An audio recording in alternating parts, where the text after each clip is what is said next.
고린도전서 13장 4절에서 7절 말씀. 4. 사랑은 오래 참고 사랑은 온유하며 시기하지 아니하며 사랑은 자랑하지 아니하며 교만하지 아니하며 5. 무례히 행하지 아니하며 자기의 유익을 구하지 아니하며 성내지 아니하며 악한 것을 생각하지 아니하며 6. 불의를 기뻐하지 아니하며 진리와 함께 기뻐하고 7. 모든 것을 참으며 모든 것을 믿으며 모든 것을 바라며 모든 것을 견디느니라. 아멘. 사랑에 대해서 말씀을 우리가 듣고 있습니다. 말씀의 배경은 사실 이렇게 낭만적인 그런 분위기는 아니에요.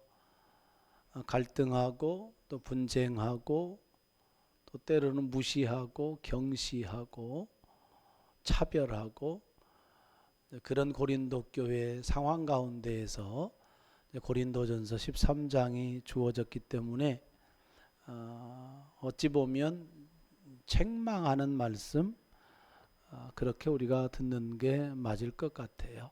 지난주에는 1절에서 3절까지 말씀을 우리가 보면서 아무리 아름다운 말을 하고 아무리 천상의 말을 한다고 해도 많은 지식과 또 영적인 지식, 또 산을 옮길 만한 남다른 믿음, 또 자기의 소유를 통해서 구제하고 자기 몸을 내어주는 큰 헌신을 한다 할지라도 거기에 사랑이 없으면 아무것도 아니다.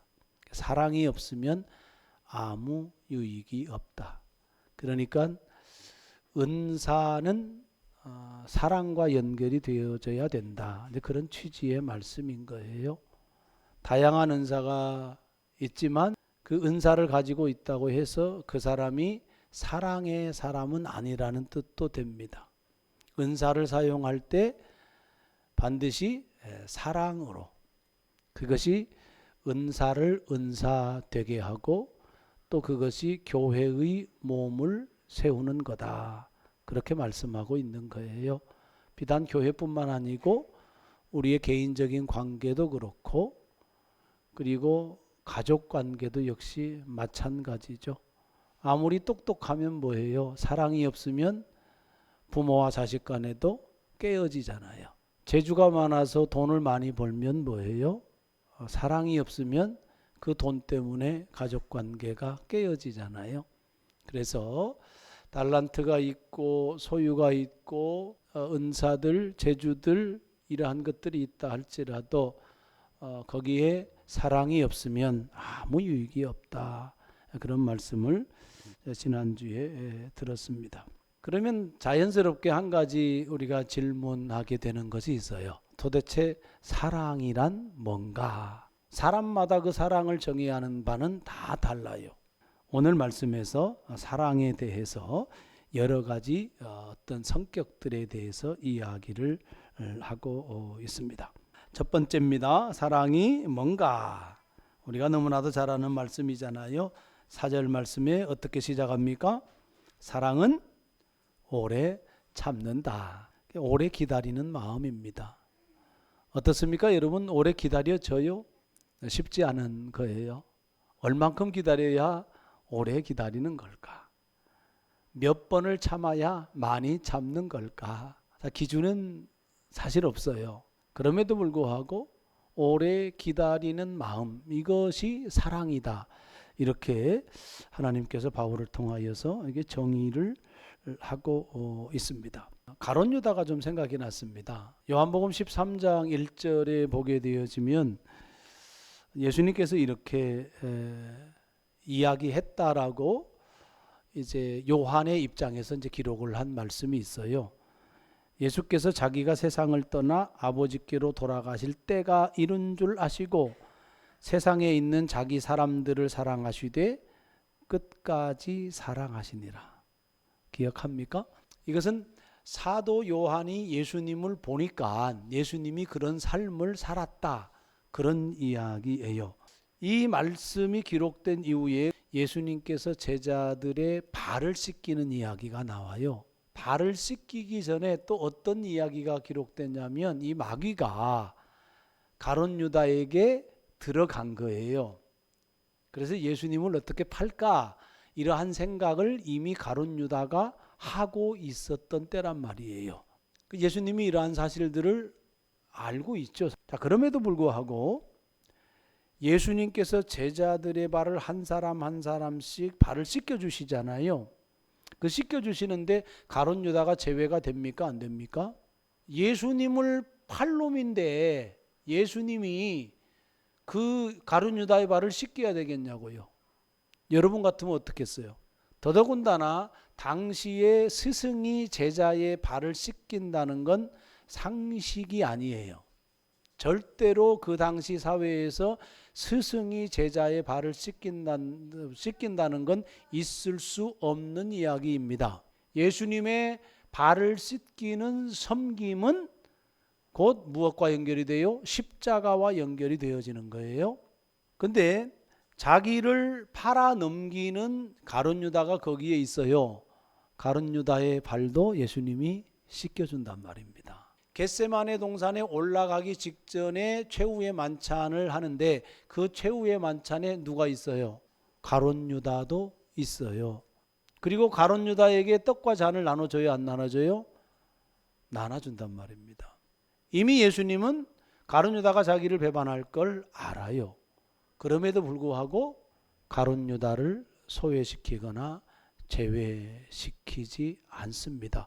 이유가 뭘까? 왜 제외시키지 않지?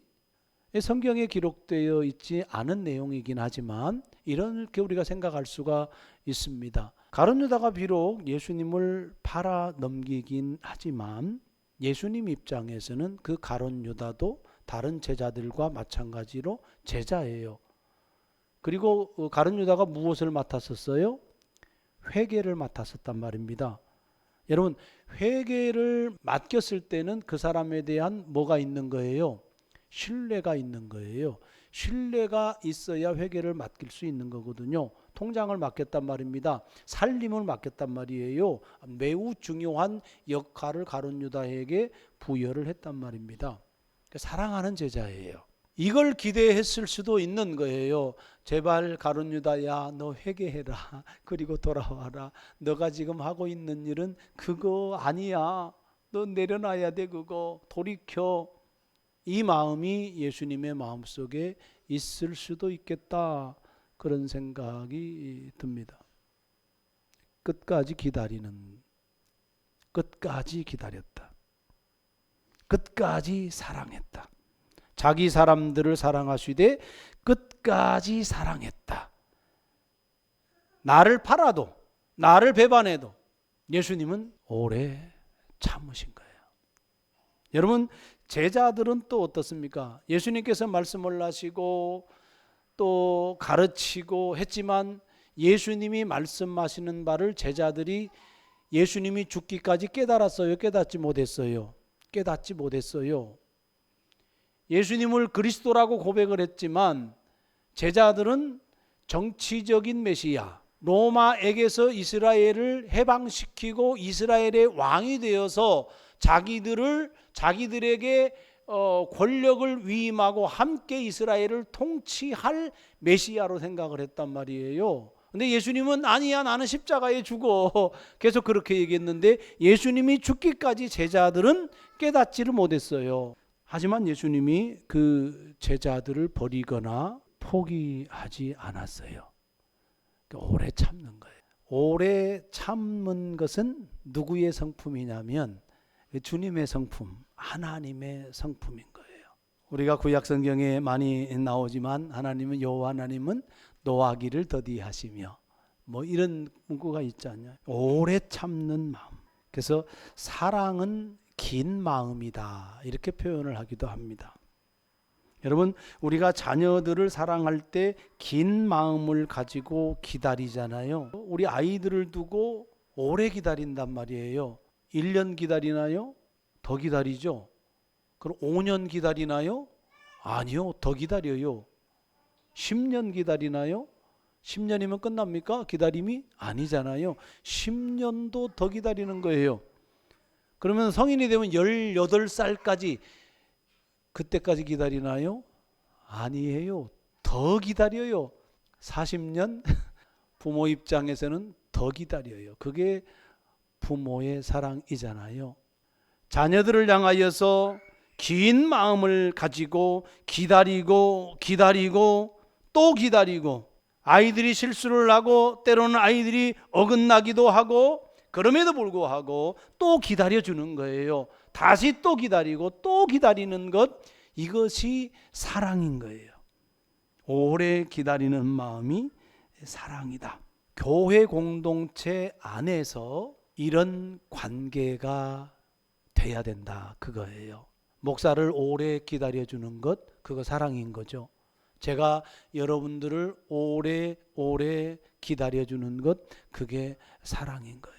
죄를 짓는데 오래 기다려라, 그 뜻은 아니에요. 그렇죠? 오래 참고 기다리는 마음이 곧 하나님의 마음이고 우리 주님의 마음이다 라고 하는 사실을 기억해 보면서, 은사가 있을 때 다른 사람에 대해서, 다른 사람의 은사에 대해서 어떻게 해야 돼요? 그것도 오래 기다려줘야 되는 거예요. 다른 사람의 성품, 나하고 안 맞을 수 있어요? 기다려줘야 되는 거예요. 다른 사람의 습관, 내가 불편할 수 있어요. 그런데 그것도 오래 기다려줘야 돼요. 그럴 때 관계의 힘이 생기는 거고, 친밀함이 생기는 거고, 존중하게 되고, 또 이해하게 되고, 공감하게 되고, 그것이 뭐예요? 곧 사랑이다 라고 하는 말씀입니다. 이런 오래 기다리는 사랑이 우리 모두 가운데 있기를 주의 이름으로 축복합니다. 자, 두 번째 4절, 사랑은 오래 참고 사랑은 온유하며, 온화하다, 부드러움, 온화하고 부드러움 마음, 이것을 온유함이다, 이렇게 이야기를 합니다. 힘이 없어서 유연하고 힘이 없어서 부드러운 건가, 그걸 이야기하진 않아요. 힘이 없는 사람은 그냥 힘이 없는 거지, 약한 거지. 네, 힘이 있음에도 불구하고 부드러운 사람, 힘이 있음에도 불구하고 유연한 사람, 개인적으로 참 부러운 사람이에요. 이런 사람. 민수기 12장에 보면 모세 이야기가 나옵니다. 모세가 구스 여자를 후처로 맞이를 하게 되어집니다. 이걸 두고 아론과 미리암이 비난을 하고 비방을 해요. 모세, 너에게만 하나님께서 말씀하셨냐? 아니다. 너뿐만이 아니라 우리와도 하나님께서 말씀하셨어. 그러면서 모세를 비방하는 거예요. 비방하는 이유가 뭐예요? 구스 여자는 이방 여자이기 때문에 그런 거예요. 근데 여러분, 누가 이방인인가라고 했을 때 그 개념을 잘 생각을 해야 됩니다. 혈통적인 유대인만이 유대인인가? 구약 성경에서도 그렇진 않아요. 우리가 잘 아는 대로 애굽에서 이스라엘 백성들이 출애굽을 할 때에 그 애굽 사람도 함께 나온 사람이 있고요. 이방인도, 그러니까 히브리인이 아닌 사람도 함께 출애굽하는 경우가 있어요. 장자의 죽음이 있을 때에 문설주에 양의 피를 발랐을 때는 죽음이 다 넘어갔잖아요. 그래서 유월절이잖아요. 그때에 히브리 사람들만 거기 하나님의 말씀에 순종한 게 아니고, 거기에 함께 살아가는 사람들 중에 일부의 사람도 그 하나님의 말씀에 순종해서 산 사람이 있어요. 이 사람들이 같이 출애굽을 했어요. 이 사람들이 전체가 뭐가 되는 거예요? 이스라엘 백성이 된 거예요. 예컨대 여호수아서에서 나오는 라합은 이스라엘 백성이에요, 아니에요? 아니, 이방인이었다가 나중에 이스라엘 백성 돼요, 안 돼요? 이스라엘 백성 되는 거예요. 그러니까 가나안 땅에 들어갈 때 이방인을 취하지만, 이방인하고 결혼을 하지 말라고 했을 때는 이해를 잘해야 돼. 그 이방인은 누구를 가리키는 거예요? 가나안 족속에 살고 있는, 즉 우상에 오염될 만한 자들, 그들과는 접촉하지 말아라. 그래서 진멸을 얘기하는 거고, 본문의 민수기 12장의 구스 여자는 거기에서 자유롭다라고 하는 거예요. 근데 이방인, 이방 여자라고 하는 이유만으로 모세를 비방을 하고, 그렇게 공개적으로 모세를 비방을 해요. 공개적으로. 이 일로 누가 화가 났냐면 하나님이 화가 났어요. 그래가지고 어떤 징계를 내리냐면 이 미리암하고 아론에게 나병을 줘요. 그때에 모세가 어떤 행동을 한 줄 알아요? 자 보세요. 모세 입장에서 보십시오. 최고 지도자잖아요. 지도자의 리더십에 흠이 생깁니까? 안 생깁니까? 정면 도전한 거잖아요. 자기 형이고 자기 누이지만 본질적으로 그 최고 지도력에 있어서 정면 도전한 것이기 때문에 반역과 같은 행위예요. 그렇기 때문에 사실은 이 반역 행위는 죽음이에요. 그런 정도의 무게감이 있는 그들의 모세를 향한 도전이었단 말입니다. 근데 모세가 어떻게 하냐면 이 두 사람을 위해서 하나님께 기도를 해요. 하나님이여 원하건대 그를 고쳐주옵소서 기도를 합니다. 모세는요 출애굽 이후에 이스라엘 백성들이 계속해서 원망합니다. 원망하고 불평하고 물이 없다 원망하고 고기가 없다 원망하고 계속해서 원망 불평이 끊이지 않아요. 심지어는 백성들이 모세를 죽이고 야 우리가 지도자를 세워가지고 애굽으로 다시 돌아가자. 거기에는 먹을 것이 있었어. 채소도 있었어. 고기도 있었어. 등등 이렇게 해서 돌아가자고 하거든요. 그러니까 하나님이 화가 나가지고 다 죽여버리려고 한단 말입니다. 그때에 모세가 어떻게 행동을 하냐면 그 이스라엘 백성들을 위하여 자기의 생명을 걸고 모세의 생명을 걸고 하나님께 그들을 용서해 달라고 기도해요. 모세에게는 뭐가 있었냐면 힘이 있었어요. 권력이 있었어요. 아론과 미리암을 벌할 수 있는 힘이 있었단 말이에요. 백성들을 어떻게 해요? 다스릴 수 있는 권력, 힘이 있었단 말이에요. 충분히 그렇게 사용해도 되는 거잖아요. 그런데 그 힘을 사용하지 않아요. 이것이 전제예요. 여러분 온유한 사람의 전제는 뭐냐면 힘을 절제한다는 거예요. 목회 지도력을 가지고 있는 목사가 힘이 있는 거예요. 여러분들보다 힘이 있는 거예요. 근데 힘을 여러분들에게 사용한다고 생각을 해보세요. 강단에서 여러분들은 막 불순종한다고 저주하고 성경을 근거로 해서 막 부정적인 메시지 막 담아내고 저주하고 책망하고 계속 권위로 이 힘을 사용한다고 생각해 보세요. 어떻게 되겠어요? 이게 관계가 깨어지는 거예요. 관계가 무너지는 거예요. 관계가 무너지는데 성경에 근거한 책망이 무슨 소용이 있어? 저와 여러분과의 관계가 무너지는데 제가 힘을 사용한들 그것이 무슨 소용이 있어요? 그래서 절제가 필요한 거예요. 힘을 사용해야 될 때 적재적소에 제때에 적당한 강도로 잘 사용해야 되는 거예요. 그게 절제예요. 부드럽다라고 할 때는 어떤 의미가 담겨져 있냐면 상대방에 대한 배려가 있어야 돼요. 타인에 대한 배려가 있어야 됩니다. 아론과 미리암을 배려하는 건 뭐예요? 그들을 살리는 거잖아요. 백성들을 깊게 배려하는 건 뭐예요? 그들을 살리는 거잖아요. 이스라엘의 하나님 여호와께서 그들을 멸하겠다라고 작정을 했단 말이에요. 어떻게 해요? 근데 백성들은 그걸 깨달아요? 못 깨달아요? 못 깨달아요. 어떻게 해야 돼요? 그들을 살려야 돼요. 살리는 길은 자기 목숨 거는 거예요. 모세가 자기 생명 걸고 기도하는 거예요. 차라리 나를. 그것이 온유함이다. 예수님 이야기를 해보면 마태복음 11장 29절에 예수님 스스로 나는 마음이 온유하고 겸손하니. 그럼 이건 누구의 성품인 거예요? 온유는 예수님의 성품인 거예요. 아, 온유함은 예수님의 성품인 거구나. 그래서 예수님이 참 어때요? 부드러워요. 온유해요.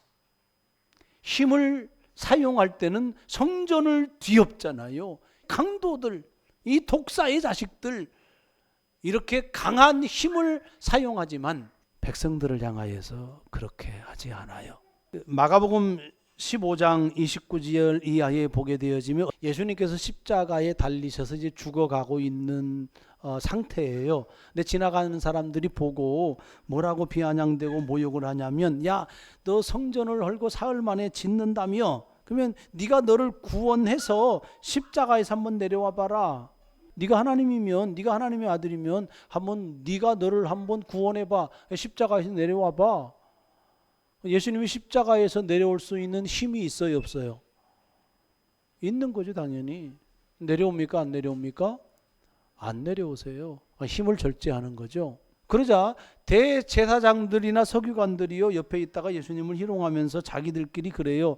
아, 참, 자기 남은 구원하는데 자기는 구원도 못하네. 이렇게 비아냥됩니다. 그러면서 이스라엘 왕 그리스도가 지금 십자가에서 내려와 우리가 보고 믿게 할지어다, 그렇게 얘기합니다. 내려와서 네가 진짜로 이스라엘의 왕인지 내려오면 우리가 믿겠다, 그거예요. 조롱하는 거죠. 예수님이 내려와서 왕됨을 입증할 수 있어요, 없어요? 있는 겁니다. 그런데 힘을 사용하지 않아요. 힘을 절제합니다. 그리고 침묵해요. 뭐 또 옆에 달렸던 강도들도 똑같이 동일하게 예수님을 모욕합니다. 십자가 위에서 지나가던 사람들, 종교 지도자들, 그 다음에 함께 십자가에 달린 사람들까지도 힘을 한번 사용해봐 그러면서 모욕하거든요. 힘 사용하지 않아요. 침묵합니다. 그리고 십자가의 모진 고통 다 감내하면서 십자가에서 죽으시는 거예요. 자, 힘을 절제하는 건 느껴지죠? 그럼 무엇을 배려하고 있나요? 살리기 위해서 죽는 거잖아요. 온 사람들, 온 인류를 구원하기 위해서 스스로 죽는 거잖아요. 이것이 온유함이다. 이것이 부드러움이다 하는 말씀입니다. 하나님은 사랑을 이루기 위해서 예수님이 그 신적 권위의 힘을 절제하게 하시고 또 주어진 고통까지 감수하시면서 십자가 그 사랑의 길을 가게 하셨고, 예수님은 그 모든 것을 온 마음으로 온몸으로 받아들여서 그 길을 감당했습니다. 여러분, 가진 힘을 절제하는 거, 그게 온유함의 시작이고요. 두 번째는 상대방을 배려하는 것. 그러면 상대방 입장에서 서야 돼요. 그 힘을 키워 나가기를 주의 이름으로 축복합니다. 마지막 시기에 대해서 말씀합니다. 사랑은 오래 참고 사랑은 온유하며 시기하지 아니하며. 시기하지 않는 것이 사랑이다 라는 겁니다. 여러분, 왜 시기하게 될까요? 여러분, 시기심이 있습니까, 없습니까? 여러분 안에? 저는 좀 있더라고요. 질투하고 좀 시기하기도 하더라고요. 저 사람은 학교 다닐 때 나보다 공부도 못했는데 사회에 나와서 몇십 년 흐르고 보니까 부자가 됐더라고요. 부러움이 조금 더 가면 뭐가 되는 거예요? 시기하고 질투가 되는 거예요. 그게 내 마음에 없는 게 아니더라고요. 있더라고요. 내가 가지지 못한 것을 그 누군가가 가지고 있을 때 그 질투하게 되고 시기하는 마음이 생기는 거거든요. 내가 모르는 것을 다른 사람이 알고 있어. 그때 내게 없는 재주, 배움도 마찬가지죠. 야, 저 사람은 고학력이야. 나는 고졸밖에 안 돼. 뭐 이렇게 비교하게 되고, 그러면 작아지고, 아, 저 사람 참 화려해, 이뻐. 그렇죠? 그러한 부분도 마찬가지죠. 비교하면서 내가 불만족함을 느낄 때 이 시기심이 올라옵니다. 꼴찌가 1등을 시기하지 않는 이유는 왜 그래요? 비교 대상이 아닌 거지. 그렇죠? 비교 대상이 아닌 거예요. 근데 2등은 1등을 시기해요. 왜 그러냐면 3년 내내 쟤는 1등이고 나는 2등 갔다가 3등 갔다 오르락내, 2등 3등에서 오르락내리락에 1등은 죽어도 못 잡겠어. 3년 내내 그래. 그러면 시기하게 되는 거예요. 왜? 비교하니까. 못 따라잡아. 그래서 시기심이 올라오는 거예요. 교회 안에서는 빈부의 관계 때문에 시기할 수도 있는 거고요. 또 직분 관계 때문에 시기할 수도 있는 거고요. 또 재능, 달란트 이런 것들 때문에 시기하고 질투하기도 합니다. 근데 굉장히 세요. 공동체 안에서 시기 질투는요, 굉장히 교회를 힘들게 하고 아프게 하는 요인 중에 하나예요. 그래서 자리에 앉을 때도 어떤 사람은 여기 앉고 어떤 사람은 저 뒤에 앉고 그래요. 피해서 안 부딪히려고. 그런 경우도 있습니다. 성경에서 시기로 인하여서 큰 곤란을 겪었던 사람이 우리가 잘 아는 대로 구약 성경의 사울 왕이잖아요. 사울의 사위가 다윗이란 말이에요. 사울의 딸 미갈이 다윗의 아내단 말입니다. 그런데 다윗이 백성들한테 너무나도 인기가 좋은 거예요. 전쟁에 나갔다가 이제 이기고 승리하고 승전보를 가지고 들어오는데 백성들이 다윗을 찬양하잖아요. 사울은 천천히요, 다윗은 만만히로다 막 그럽니다. 사울이 꽂힌 거예요. 거기 저 다윗이 얻을 수 있는 건 왕위밖에 없겠네. 그래서 위기의식을 갖는 거예요. 계속해서 다윗 왕을 시기하고 질투하고 죽이려 하고, 그러다가 관계 깨어지고, 그러다가 누가 망해요? 사울 왕이 망하게 되어지고 하나님께 버림받게 되어지는 거란 말입니다. 비교하는 마음, 지나친 경쟁심, 이러한 것들이 시기의 원인이 되어진다는 것을 우리가 기억을 하고요. 시기하게 되어지면 일단은 화가 나요. 증오심까지 가게 돼요. 그래서 복수까지 가게 돼요. 우울을 경험하는 것을 뿐만 아니라 불안을 느껴요. 사울이 불안하니까 다윗을 죽이려고 하는 거거든요. 이런 부정적인 감정에 휩싸이는 것이 시기입니다. 당연히 대인관계는 어떻게 되겠습니까? 대인관계는 무너지고 깨어지게 되어지는 겁니다. 나는 이렇게 못났어. 나는 안 돼. 자기 비하는 뭘 방해하냐면 자기 성장과 발전을 저해해요. 다른 사람 위에 서려고 다른 사람을 어떻게 합니까? 비하시키기도 하고 다른 사람을 공격하기도 하고 끌어내려야 되잖아요. 다른 사람을 죽여야 되잖아요. 다른 사람의 성공을 방해하죠. 비난하죠. 뒷담화하죠. 그렇게 되어지는 겁니다. 결국은 여러분, 시기하는 사람 옆에는 사람이 별로 없다는 걸 알아야 돼요. 시기하는 사람을 좋아할 사람은 없으니까. 그래서 관계를 악화시키고 깨어진다 하는 겁니다. 어떻게 이 시기하는 마음을 이길까 하는 거예요. 빌립보서 2장 3절에 보면 이렇게 말씀합니다. 오직 겸손한 마음으로 각각 자기보다 남을 낮게 여기라. 나보다 남을 낮게 여기는 마음, 그 마음을 가지라는 거예요. 그러면서 빌립보서 2장 5절에 너희 안에 이 마음을 품으라 하시면서 이 마음은 곧 그리스도 예수의 마음이다 이렇게 얘기합니다. 그러니까 나보다 남을 높게 여기는, 낮게 여기는 마음, 좋게 여기는 마음, 이 마음은 누구의 마음이다고? 그리스도 예수의 마음이다 하는 겁니다. 그래서 여러분, 몇 가지 실천사항을 좀 생각을 해봤어요. 첫째는 뭐냐면, 나보다 예쁜 사람 보면 야 예쁘다 하고 칭찬해 주면 되잖아요. 나보다 똑똑해, 그러면 잘났어, 그러면 그에 따라서 박수 쳐주면 되는 거예요. 그러면 가능한 거예요. 근데 속에서 싸움이 일어나는 거거든요. 아니 저까지 꽤 뭐 이렇게 내적인 싸움이 일어나는 거예요. 그런데 내적인 싸움이 일어나더라도 표현을 하라는 거예요. 그 사람 앞에서 표현을 해보면 마음이 편해져요. 야, 너 진짜 잘하더라. 너 정말로 예뻐. 그죠? 그렇게 칭찬을 해주라는 거예요. 다른 사람의 좋은 점, 다른 사람의 강점, 이러한 부분들을 어떻게 여겨주라고요? 높게 그냥 인정해주고 존중해주라는 그런 말씀인 거예요. 두 번째는 뭐냐면, 나 자신을 보면서 나 자신에 대한 것, 감사한 것 찾기. 너무나도 중요한 거예요. 여러분에게 스스로 살아가면서 하루에 3개 내지 5개는요 얼마든지 감사한 것을 찾을 수 있어요. 그것을 한번 기록을 해보는 거죠. 매일 성경 처음에 시작할 때 어떻게 한다고 혹시 기억나요? 감사부터. 한다고 그러잖아요. 저도 그거 지금 가끔 하고 있거든요. 일상 걷기라고 해가지고 밴드를 하나 만들어 놨어요.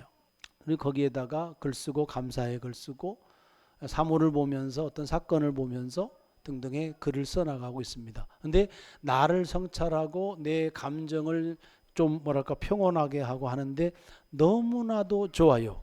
글쓰기가 참 좋구나. 글쓰기가 많이 늘었으면 좋겠어요. 긍정적인 마인드를 가지고 세상을 보는 위치와 마음의 태도를 다양하게 하면서 글 쓰는 것. 그 글을 잘 썼으면 좋겠다. 그 중에서도 감사의 태도를 가지고 세상을 바라보기. 그러면 뭐가 높아지냐면 여러분 자존감이 높아져요. 세 번째는 뭐냐면 다른 사람과 비교하고 경쟁하는 것, 지나치게 그거 집중할 필요가 없는 거죠. 여러분 왜 우리가 다른 사람을 묵상하고 살 필요가 없는 거잖아요. 그 시간에 나에 대해서 묵상을 하고 내가 어떻게 성장하고 내가 어떻게 발전할 것인가에 대한 계획을 세우고 실천을 해가면서 그 목표를 지향하는 삶이 중요한 거지. 교회 안에서도 마찬가지입니다. 나에게 집중해서 나를 개발을 하고 내가 어떻게 공동체에 유익이 될까 이 생각을 하고 그러면서 교회 공동체 생활하는 게 중요한 거죠. 이것이 시기하지 않을 수 있는 비결이다 라고 하는 말씀입니다. 여러분 나 자신에게 유익이 되는 사랑이 뭘까? 나를 넘어서 다른 사람들의 유익이 되는 사랑이 뭘까? 또 교회 공동체, 가정 공동체를 유익으로 이끌어 줄 수 있는 사랑이 뭘까? 오늘 세 가지 말씀을 했습니다. 하나는 예수님의 오래 기다리는 마음. 두 번째는 내가 가진 힘을 절제하고 상대방을 깊게 배려하는 부드러운 마음. 세 번째는 오직 겸손한 마음으로 나보다 남을 낮게 여기는 예수 그리스도의 마음. 이 사랑으로 여러분을 사랑하시고 또 우리 성도들 서로 사랑하시고 또 우리 가족들 사랑하시고 여러분이 삶의 현장 속에서 마주대하는 그 이웃들을 사랑하며 살아가는 귀한 은혜가 있기를 주의 이름으로 축복합니다.